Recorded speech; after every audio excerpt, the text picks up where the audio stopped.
Herzlich willkommen zur Serie Dr. Nützlich. Heute beschäftigen wir uns mit dem Thema Schnarchen und Schlafapnoe.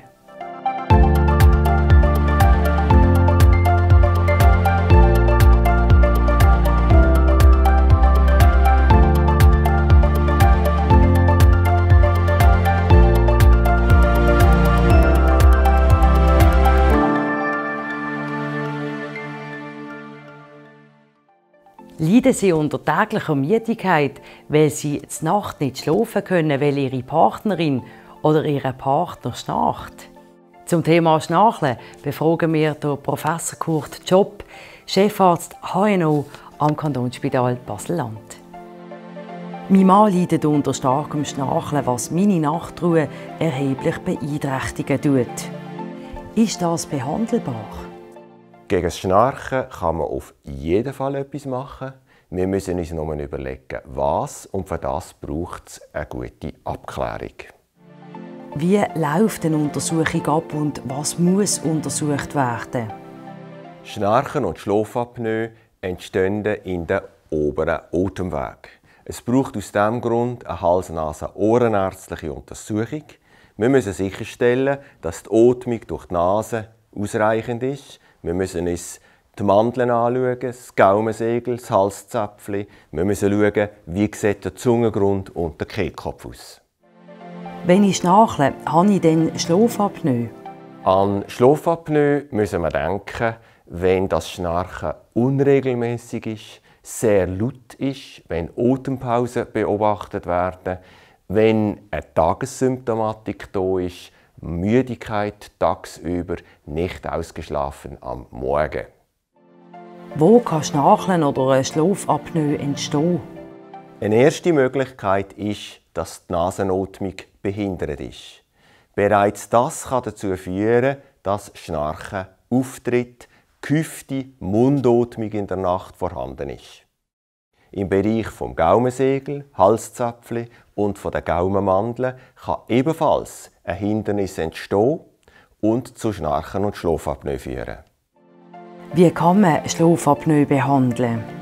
Die bekannteste und sicher wirksamste Behandlung der Schlafapnoe ist eine nächtliche Überdruckbeatmung mit einer Atemmaske.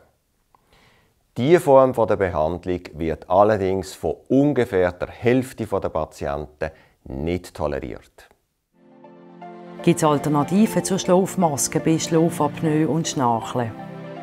Wenn das Problem auf Höhe vom Weichgaumen ist, dann kann man mit einer Velumount Gaumenspange behandeln. Die gibt es in einer Ringform oder in einer offenen Form.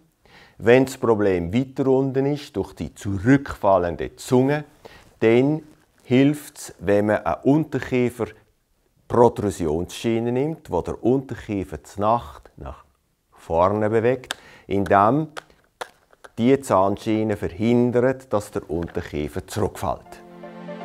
Wenn ich keinen Fremdkörper mit mir tragen möchte, kann ich das dann auch operativ behandeln lassen? Auf jeden Fall. Zur Verbesserung der Nasenatmung ist in der Regel eine Nasenscheidewandkorrektur angebracht. Zur Verbesserung der Situation auf Höhe vom Weichgaumen und von den Mandeln tut man meistens dort einen Eingriff machen, Mandeln entfernen, Gaumensegel straffen, Halszäpfchen kürzen. Wenn das Problem weiter unten ist in der Zunge, dann wird es operativ etwas schwieriger. Was ist, wenn die Zunge ein Problem ist und ich die Zahnschiene nicht tragen kann? Das gibt es tatsächlich. Dass eine Zahnschiene nicht getragen werden kann, weil zum Beispiel der Zahnstatus das nicht erlaubt oder weil so eine Zahnschiene zu wenig wirksam ist und die Zunge das Hauptproblem darstellt. Für diese Situation gibt es für Schlafapnoe heute eine sehr elegante und sehr wirksame Methode. Das ist der Zungennervenstimulator. Das ist nichts anderes als ein Schrittmacher, der auf der rechten Seite implantiert wird. Eine Batterie, die einen Impuls abgibt an den Zungennerv. Und immer wenn eingeatmet wird, wird der Zungenboden leicht angehoben.